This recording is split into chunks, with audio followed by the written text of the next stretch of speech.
ଯେତେବେଳେ ଉଠିକି ଗଲେ ନବୀନ ପଟ୍ଟନାୟକ ଠିଆ ହେଇଗଲେ ସେଠୁ ମ୍ୟାଡାମ କହିଲେ ରାଷ୍ଟ୍ରପତି ଆପଣ ବସନ୍ତୁ। ମୁଁ ଟିକେ ସେତିକିବେଳେ କହିଦେଲି ବୋଲେ ମ୍ୟାଡାମ ଆପଣ ରାଷ୍ଟ୍ରପତି ପ୍ରୋଟୋକଲ ଦୃଷ୍ଟିରୁ ଠିଆ ହେବା ଉଚିତ। ହେ ହସିକି କହିଲେ ମୁଁ ପରା ଆପଣଙ୍କ ମାନଙ୍କର ଭଉଣୀ ବୋଲି। ବଢିଆ ଏମିତି ବସିଛି ଗୋଟେ ରାଷ୍ଟ୍ରପତି ଠିଆ ହେଇଛି, ନବୀନ ପଟ୍ଟନାୟକ ଭଳିଆ ଲୋକ ଠିଆ ହେଇଛି, ଅଥଚ ତମେ ଗୋଟେ ଠିଆ ହବନି।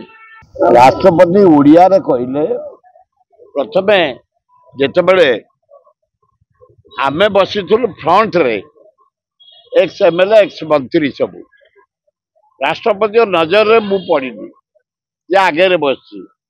ସେ ହାତ ଛାଡ଼ି ଡାକିଲେ ମତେ ଏବଂ ସିକ୍ୟୁରିଟି ପଠାଇଲେ ଡାକିଦିଅ। ଆମେ ଆସି ପହଞ୍ଚିଲୁ। ତାପରେ ମୁଁ ଫ୍ରଣ୍ଟରେ ଯାଇ ଲବଣଗିରି ପାହାଡ଼ରେ ଗୋଟେ କରିଛୁ ଆମେ ବୃନ୍ଦାବନ ଗାର୍ଡେନ।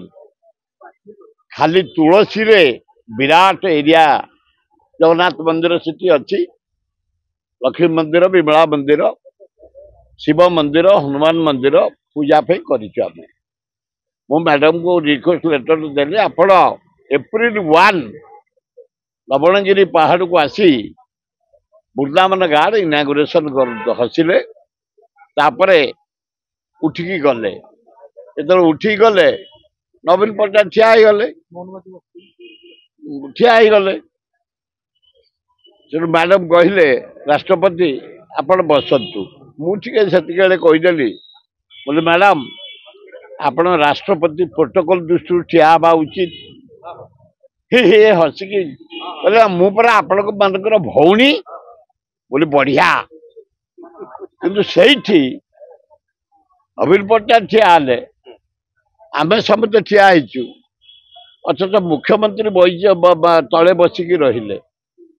ତାଙ୍କ ମୁହଁଟା ଗୋଟେ ଗାଣ୍ଡୁଆ ଭଳିଆ ହେଇଥିଲା। କାହିଁକି କଣ ପାଇଁ ତାଙ୍କ ଗାଣ୍ଡୁଆ ମୁଣ୍ଡେଇଥିଲେ ସେ ମୁଁ ଜାଣିପାରୁନି।